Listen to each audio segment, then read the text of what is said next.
The Afterview. Number 8. Internet-driven mania part 2. GamerGate and the digital revolution. Here's today's history lesson. Insolent coin, Marxist NPC. In 1969, on Ann Arbor campus of the University of Michigan, a faction of students of the Democratic Society formed a Marxist militant group who named themselves after a Bob Dylan song, Subterranean Homesick Blues. You don't need a weatherman to know which way the wind blows. And they were not a cute group of vandals stealing handles so the pump don't walk. They were a group of domestic terrorists who declared a violent revolution against the United States government over the Vietnam War.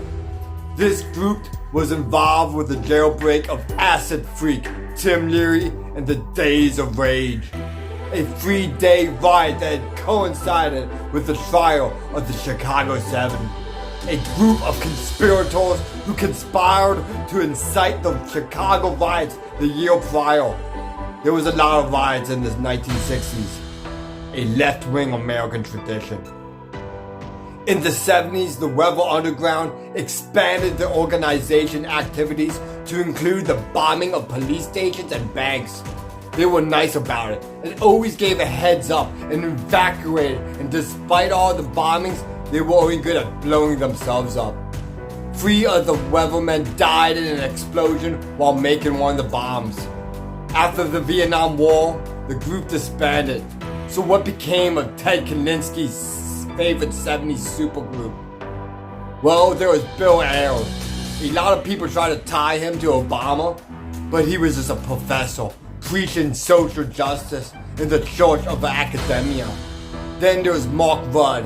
He became a math instructor and a political organizer. And finally, the star member, Bernadine Dome. She became a clinical associate professor of law at the Children and Family Justice Center at Northwestern University School of Law. Bernadine Dome and Bill Ayers still reunited once in a while, like the time they played Zucchini Park during Occupy Wall Street. In 1970, a man named Lord Benzmanov, a former Soviet agent, was stationed in India and has defected from the USSR and moved to Canada. In the 80s, Laurie spent a decade reviewing the Soviet Union's long-term plan to destroy America from within. This multi-generation propaganda and indoctrination campaign once started by the Soviet Union to a life of its own. During the 80s, the radicals started the long march through the institutions. Within decades, anti-patriotic, anti-American, and pro-Marxist ideology began to seep into the public, especially the millennial generation. Once demoralization sets in, it becomes nearly impossible to remoralize society without a multi-generation decade plan.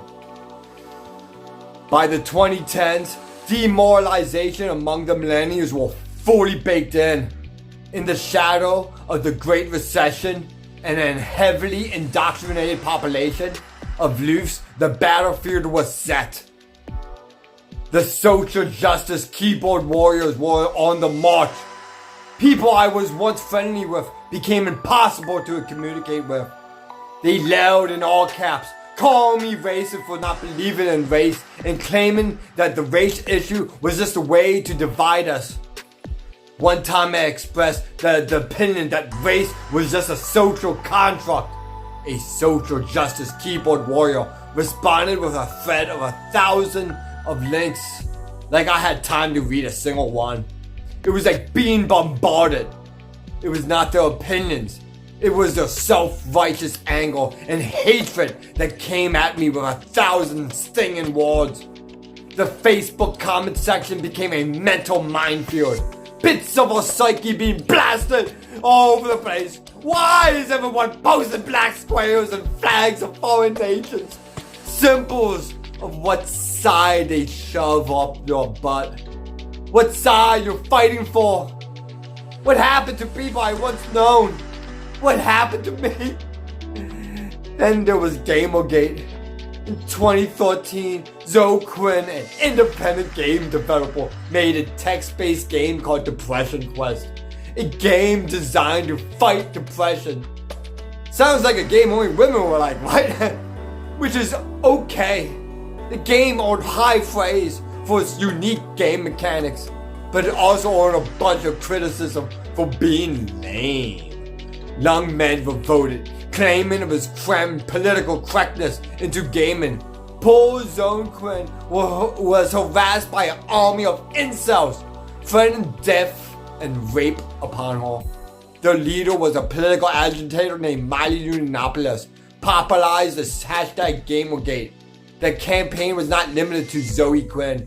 Anita Zargatarisian, a media critic known for her YouTube series Tropes vs. Women in Video Games, where she speaks out against Lara Croft's huge square boobs and Miss Pac-Man's love of eating ghost balls. In October 2014, she had to cancel a speaker appearance because some nerd on the internet threatened to shoot up the place. The online harassment of these two and other women in the video game world led to increasing gender gap in politics and further demoralized America. It was once said that the internet was not real life. Well, we are beyond that point. The internet have became real life. Over the years, things were once confined to the dark corner of the internet seeped into daily life. Online bots are shaping people's views and speech. Get a like by 1,000 bots for a year? Your post on anti-Israel sentiment? Or post another. Show up and take a picture at a protest. People are chasing likes and acting out to get attention from mindless bots on the internet. The NPCs are shaping behavior. Insert coin, Marxist NPC. The digital color revolution had began. Now it's bleeding into real life.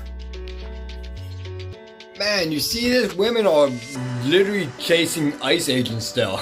Like, come on, women. You didn't see what happened to the other lady? No, seriously, like, there's women posting themselves on social media, crying, saying that they're gonna go after ICE. Like there's some kind of social contagion. What is wrong with women? Seriously. Why are they doing this? Is this likes for freaking Facebook for TikTok? I'm gonna get shot in the face by an ICE agent. Maybe then people would notice me. Oh my god, this world is sick. I'm sorry. Women gotta stop. They just gotta stop. Okay? What's up, kitty? So in other news, we lost, sadly, yes, we lost Scott Adams. From Billboard fame. Yeah, that's pretty sad. So yeah, thank you for listening to The Paddle. We'll be back for another episode tomorrow.